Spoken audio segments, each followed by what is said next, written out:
Halo teman-teman YouTube, dan Hai, Bu Tika yang lagi nonton video ini atau bukulin, selamat datang di Podlearn, yaitu podcast learning. pada kali ini kita akan ngobrol mengenai sosiologi yaitu perubahan sosial. Tapi sebelum itu, perkenalkan nama aku Audrey Lydia. Nama aku Felcia Josephine, kami dari kelas 12 IIS. Dan pada kali ini kita akan membahas mengenai perubahan sosial pada masa COVID-19 ini. Nah, tapi sebelum kita membahas ini lebih lanjut, mungkin Audrey Lydia bisa jelasin apa itu sih perubahan sosial itu apa? Oke, jadi itu perubahan sosial itu didefinisikan sebagai perubahan yang terjadi pada lembaga-lembaga dalam suatu masyarakat yang mempengaruhi sistem sosialnya, termasuk nilai, sikap-sikap sosial, dan pola perilaku di antara kelompok dalam masyarakat. Sehingga dapat disimpulkan perubahan sosial itu berdampak secara langsung pada norma dan kebiasaan dalam masyarakat. Betul banget tuh, apalagi di masa COVID-19 ini, kita kan punya perubahan sosial di sekitar kita. Contohnya seperti peraturan baru dari pemerintah, yaitu PSBB. Tapi di dalam podcast hari ini, kita akan membahas tentang pengaruh COVID-19 dalam pekerjaan property agent atau yang bisa disebut agen jual beli rumah. Untuk itu, kita bawa satu narasumber, yaitu mama aku, untuk menjawab pertanyaan yang kita semua tunggu-tunggu jawabannya. Yeay, halo Tante. Halo Felis.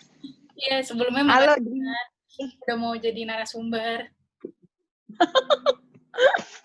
Jadi kenapa? Ya udah, yang Tante bisa bantu aja ya, Fel. Iya, Tan. Santai aja kayak ngobrol biasa gitu. Iya. Oke. Pertanyaan pertama, Mama itu kerjanya apa? Bisa dijelasin nggak?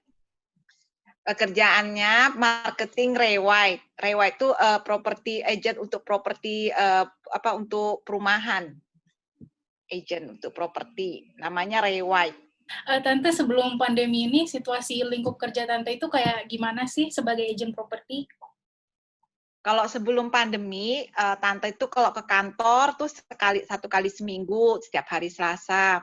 Sebelum pandemi ya. Terus kadang-kadang tuh kalau ada call in, ada klien yang telepon, terus Tante itu survei rumah bareng sama klien. Terus kadang-kadang dari kantor juga kita ada kalau produk yang baru kayak pameran rumah atau apa, kita lakukan produk knowledge ke properti yang baru atau bisa ke apartemen-apartemen gitu, Vel. Terus Tante ya masih ketemu klien, lebih sering ketemu klien untuk survei rumah atau ada orang yang meminta dijual rumahnya, ya Tante bawa klien gitu sih. Kalau sebelum pandemi itu Tante masih bawa klien gitu, masih aktif gitu. Itu sih ininya. Yang sebelum pandemi kan?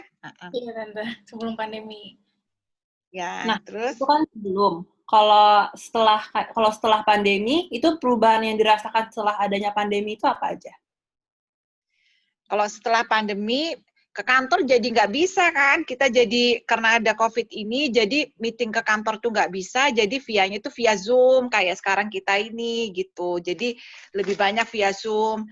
Terus sekarang udah gitu, udah nggak gitu banyak juga orang-orang yang nanya rumah untuk saat ini gitu, paling ada yang nanya itu untuk sewa rumah, tapi itu juga ini sih nggak banyak gitu ya.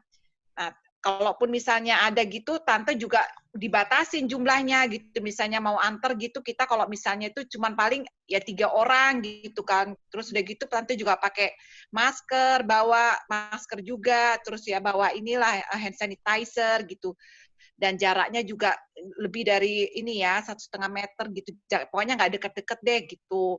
Terus Tante juga udah nggak bisa ke kantor, jadi sekarang semua yang kalau ada kayak misalnya ada produk-produk perumahan yang baru, properti baru semua ya di meetingin lewat Zoom gitu. Tapi untuk sekarang ini sih setelah yang udah agak beberapa bulan ini, ya udah lumayan juga ada klien yang nanya, tapi itu cuma untuk sewa-sewa sih, Vel. Kalau untuk yang beli itu masih kurang, karena ya kan kita tahu kondisi ekonomi kan juga udah kurang stabil ya, jadi paling itu banyaknya yang sewa-sewa aja rumah. Gitu. Itu aja. Berarti perubahan yang dirasakan kayak cukup besar gitu ya, Tante? Sebelumnya kan Iya. harus ketemu dengan klien gitu, tapi Nah, harus lewat Zoom, lewat telepon doang. ya, atau kalau nggak bisa juga, Tante misalnya bawa klien ini misalnya klien itu kan karena mereka nggak bisa misalnya takut ketemu gitu ya, kadang lewat tante misalnya kirim dari video gitu ke rumahnya gitu, jadi mereka ngeliat video gitu, kalau mereka udah benar-benar suka baru mereka datang gitu. Oh aja. Terus jadi tadi komunikasi kalau sama buyer itu kalau nggak bisa bertemu secara langsung itu kasih video ya, sama kasih foto ya. Foto, video, ya gitu sih. Itu aja. Oke, makasih Mama. Oke, Dri. Makasih juga ya udah ditanya. Tante udah jadi narasumber. Makasih ya, Felis, Audrey. Ya, sayang. Yo, dadah. Dah. Nah, tadi kan udah mengenai broker rumah kan. Tapi ini gue penasaran sama lo, Vel. Lo kan masih gereja kan? Masih aktif kan dalam gereja? Masih. Nah, kalau gue penasaran banget kalau di sekitar lingkungan gereja lo itu apa ada perubahan nggak selama perubahan? Iya, berubah banget. Dulu kan kalau misalkan gereja itu di gedung kan, maksudnya kayak di satu tempat. Tapi sekarang kan kita nggak bisa bareng-bareng gitu. Jadinya sekarang kita tuh ibadah lewat YouTube, kalau enggak lewat kayak Zoom gini. Oh, ribet nggak? Lebih ribet kayak sebelum COVID atau kayak sekarang? Kayak dalam iya gitu. Ribetnya Kan biasanya kan kalau Zoom kan ini, kalau biasanya kalau kayak di YouTube kan kita harus kayak dari kemarin gitu kan supaya biar lancar untuk lagunya. Sebenarnya sama ribetnya. Tapi kan kalau misalkan sekarang itu hubungannya kayak sama internet kan. Tapi kita tahu kan internet di Indonesia itu lemot banget.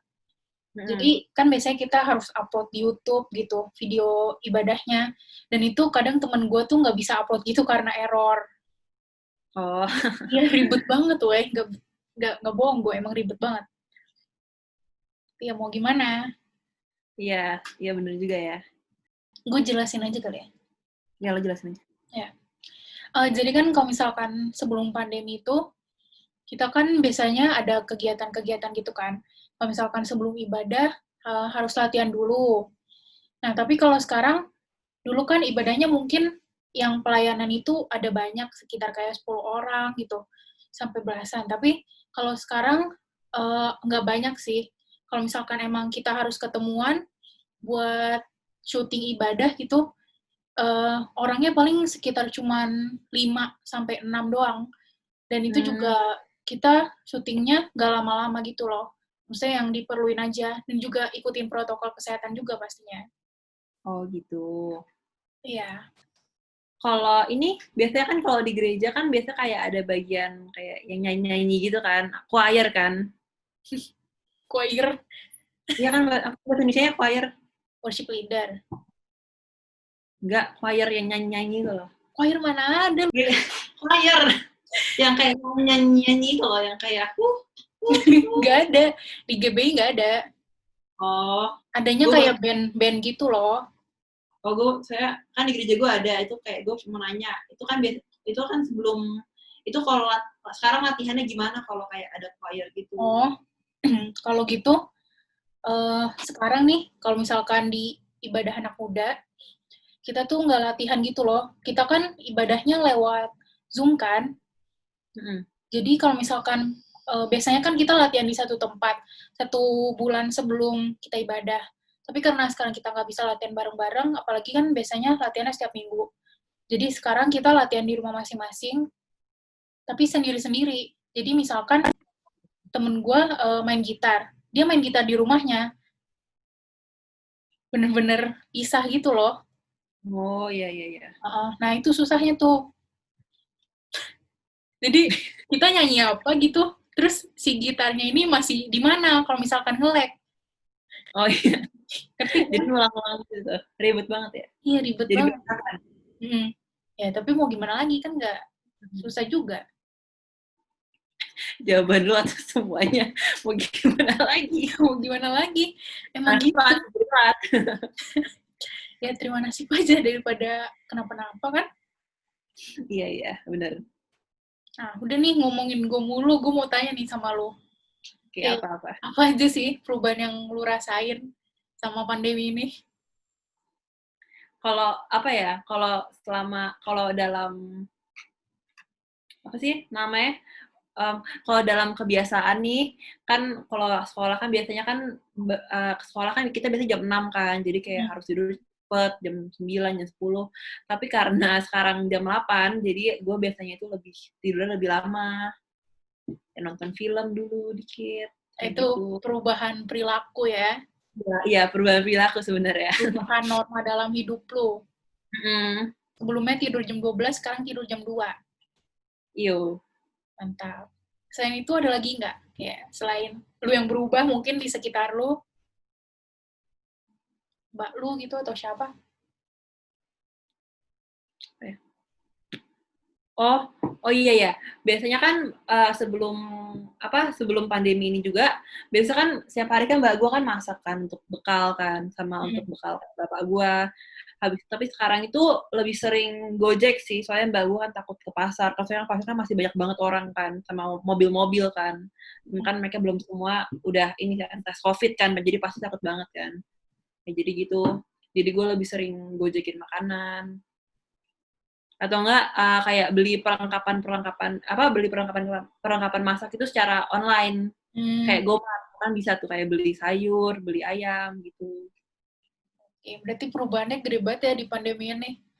Iya, Dari pekerjaan, religi, kehidupan sehari-hari. Perilaku juga. Kenapa? Perilaku. Oh iya, perilaku juga tuh. Karena harus menyesuaikan diri. Kalau ada perubahan nggak selama ini? Gua di rumah. Ya, walaupun kita sama. Wah, adalah kalau misalkan di rumah, kan perubahan sosial tadi dibilang norma-norma, peraturan kan. Di rumah gua kan sekarang juga berubah nih peraturannya. Contohnya, kalau habis dari luar, gue tuh harus cuci tangan dulu. Habis itu, dia harus langsung ganti baju, harus mandi. Kalau nggak dimarahin tuh gue mama gue. Capek banget gue dengernya. Oh my God, mama jangan nonton ini. Iya, gitu sih berubahnya. Terus kalau misalkan pesan GrabFood atau enggak ada paket, itu harus disterilisasi dulu. Iya sih. Itu sih. Males banget kadang ya. Beli makanan, gue harus microwave dulu. 1 menit. Oh, supaya ini ya, supaya disinfeksi. Ya kayak disinfektan gitu. Itu deh. Oke, sekian untuk podcast hari ini. Terima kasih bagi yang sudah mau mendengarkan. Ya, semoga yang dengar podcast ini, yang nonton di YouTube, bisa mengambil pelajaran dari apa yang kita diskusin hari ini dan tahu apa itu perubahan sosial. Nah, teman-teman, jangan lupa stay safe, jangan kerumunan dulu. Oke, see you next time. Bye-bye.